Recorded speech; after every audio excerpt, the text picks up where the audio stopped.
यह हवेली राजा महाराजा के समय में बनाई हुई थी, लेकिन पिछले 18 सालों से इस हवेली में आज तक कोई भी रहने के लिए नहीं आया है।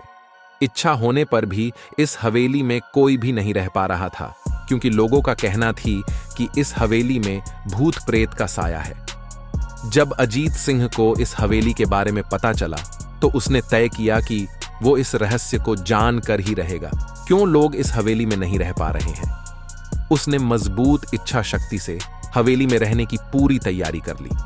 जब उसने हवेली के अंदर जाने के लिए पैर आगे बढ़ाए तो दरवाजे पे किसी अनजान व्यक्ति ने उसे रोक लिया और नजदीक जाके बोले, कौन हो आप और किधर जा रहे हो? अजीत सिंह ने जवाब देने के बजाय उसने सामने सवाल किया, जी आप कौन? मेरा नाम अर्जुन सिंह है और मैं यही पास में ही रहता हूं। अजीत सिंह ने कहा, ओह अच्छा, मैंने सुना है कि यह एक भूतिया हवेली है और यहां कोई नहीं आ पाता है, इसलिए मैं इस हवेली में एक दिन रुकने का फैसला किया है। अर्जुन सिंह ने कहा, जी हां, आपने सही सुना है और आप भी अंदर मत जाइए। मेरी मां ने तो आप भी वापस लौट जाइए, यहां बहुत खतरा है। यह सुनकर अजीत सिंह खुश हो गया, जैसे उन्हें कोई लॉटरी लग गई हो। अर्जुन ने उसकी खुशी को देखकर बोला, आप क्यों खुश हो रहे हो? आपको तो भूत का नाम सुनकर डर लगना चाहिए।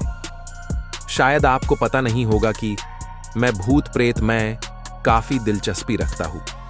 अगर इस हवेली में भूत है तो मैं अंदर जरूर जाऊंगा और सारी सच्चाई का पता भी लगाऊंगा। इतना कहकर अजीत सिंह उस हवेली में चले गए। अंदर जाके अजित ने अपनी बैग को साइड में रखा और हवेली के चारों ओर देखने लगा। सारे रूम भी चेक कर लिए। बाद में ड्राइंग रूम में आके सोफे पर बैठ गया। उसने वहां बैठकर दारू के 2-4 पैग भी पिए। वहीं अचानक उस रूम में लाइट का एक बल्ब चालू बंद होने लगी, लेकिन अजीत ने उस पर ध्यान नहीं दिया। थोड़ी देर बाद दूसरा बल्ब चालू बंद होने लगा, फिर तो हवेली की सारे लाइट चालू बंद होने लगी। यह सब देखकर अजीत अपनी जगह पे खड़ा हो गया और संपूर्ण सावचेत हो गया। अचानक उसके सामने एक छोटा टेबल हवा में उड़ने लगा, करीबन 6 फुट हवा में ऊपर जाके गोल गोल घूमने लगा और बाद में अजीत की ओर तेजी से आने लगा। अजीत ने तुरंत ही अपने जगह बदल दी और दूसरी ओर चला गया और वो टेबल वहीं जाके गिरा जहां अजीत खड़ा था। अजीत कुछ समझ पाता उतने में सोफे की शीट उसकी ओर आने लगी।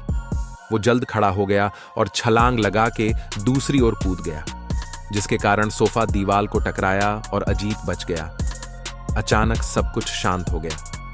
अजीत ने चारों ओर सतर्कता से देखा और बड़ी आवाज में बोला, तुम जो भी हो सामने आकर के बात करो। वहीं एक बड़ी परछाई उसके सामने आई। अजीत ने उस परछाई को देखकर बोला, कौन हो तुम और क्यों मुझे मारना चाहते हो? परछाई, तुम्हारी भूल के कारण। अजीत, मेरी भूल? मैंने कौन सी भूल की? परछाई, इस हवेली में आने की भूल। मैं किसी को भी इस हवेली में खुश नहीं देख सकता। अजीत, लेकिन क्यों? वो परछाई ने जवाब दिया, आज से 18 साल पहले इस हवेली के मालिक ने मुझे यहीं पे ही मार डाला था। मेरी कोई गलती भी नहीं थी। इस कारण की वजह से मेरी आत्मा इस हवेली में भटकती रहती है।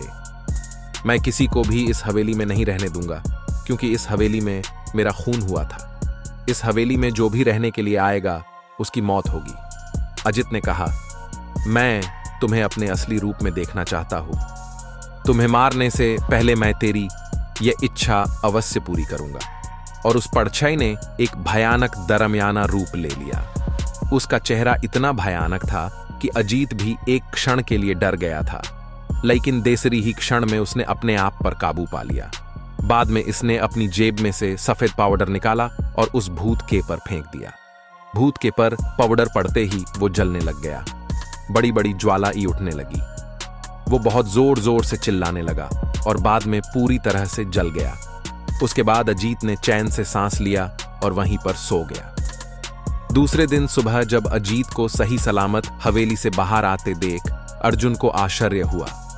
अर्जुन ने अजीत से पूछा, तुम कैसे जिंदा हो?